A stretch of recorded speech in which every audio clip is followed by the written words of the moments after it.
আসসালামু আলাইকুম শেখ। জি, ওয়ালাইকুম আসসালাম ওয়া রাহমাতুল্লাহি ওয়া বারাকাতুহু। জি শেখ, ঢাকা বাংলাদেশ থেকে বলছিলাম। জি বলেন।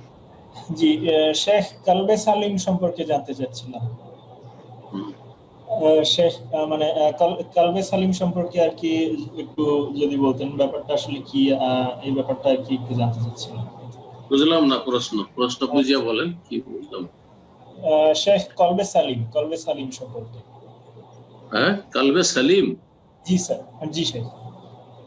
কালব মানে ইয়াউমা লা ইয়ানফাউ মালুন ওয়া বানুন ইল্লা মান ইয়াউমা লা ইয়ানফাউ মালুন ওয়ালা বানুন ইল্লা মান আতাল্লাহ বিকলবিন সালিম। আল্লাহ রাব্বুল আলামিন সূরা শুআরা বলেছেন, সেই দিনকে স্মরণ করো যেই দিন কিয়ামতের দিবসে লা ইয়ানফাউ মালুন, না ধন সম্পদ কাজে আসবে, ওয়ালা বানুন, না সন্তানরা কাজে আসবে।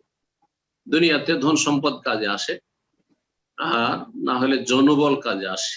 গ্রাম অঞ্চলে যার যত লাঠি, একসময় লাঠির গরম দেখাইত, যাদের ছেলের সংখ্যা বেশি বা বংশ বড়, এই ক্ষমতা দাপটটা দেখাতো। এখন এই মূর্খতা আছে অনেক জায়গায়।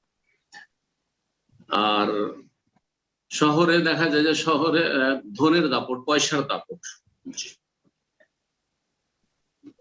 আল্লাহ বলছেন যে কিয়ামতের দিনে এসব কোনো কাজে আসবে না, ইল্লা মান আতাল্লাহ, তবে যে আল্লাহর কাছে আগমন করবে, হাজির হবে, বিকালবিন সালিম, নিরাপদ সুস্থ অন্তর নিয়ে।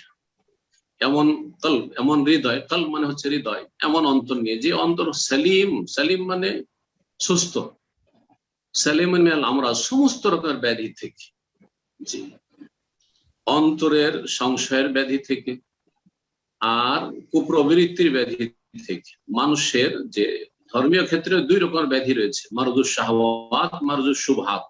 সংশয়ের ব্যাধির কারণে মানুষ কুফরি করে, শিরক করে, মুনাফিকি করে, নাস্তিক হয়, বিদআত করে, তারপরে জঙ্গি হয়ে যায়, চরমপন্থী হয়ে যায়, ইত্যাদি ইত্যাদি। এগুলি হচ্ছে সংশয়ের রোগ, সংশয় সন্দেহের রোগ।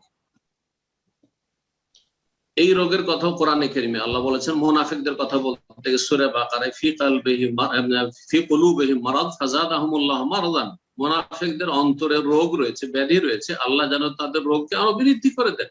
জি,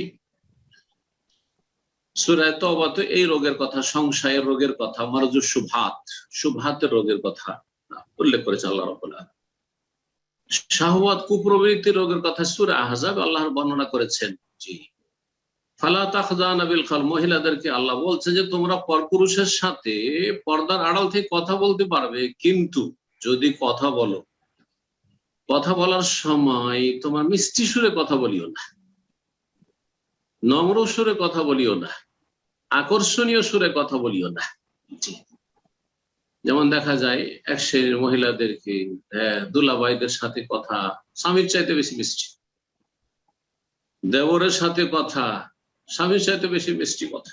জি, তারপরে স্বামীর বন্ধুর সাথে কি মিষ্টি কথা, আসেন ভাই, ভালো আছেন ভাই, রাগ করেছেন নাকি, কোথায়, অনেক দিন দেখি না, কোনো খোঁজ খবর পাই না, সব জায়েজ মিষ্টি কথা।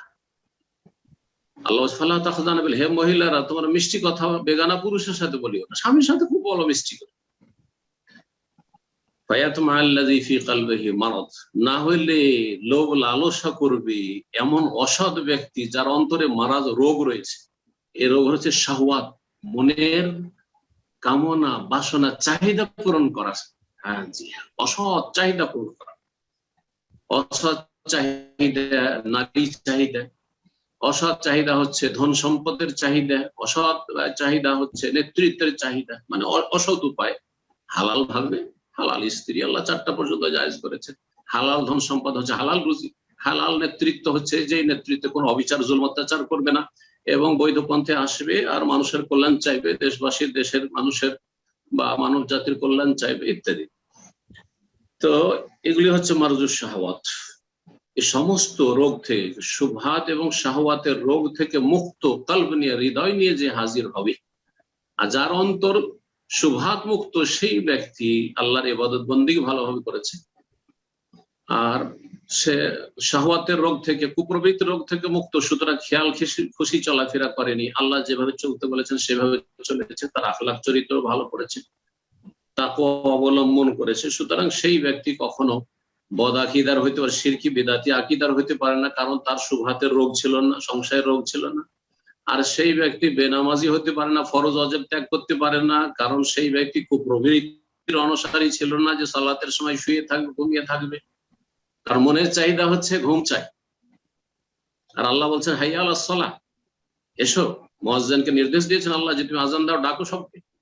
তো কুপ্রবৃত্তির কারণে, কুপ্রবৃত্তির অনুসরণের কারণে মানুষ সালাতে গাফিলতি করে, সিয়ামে গাফিলতি করে, পেটের চাহিদা পূরণ করতে গিয়ে বারবার খেতে চায়, সুতরাং সে সারাদিন না খেয়ে থাকতে চাহিদা।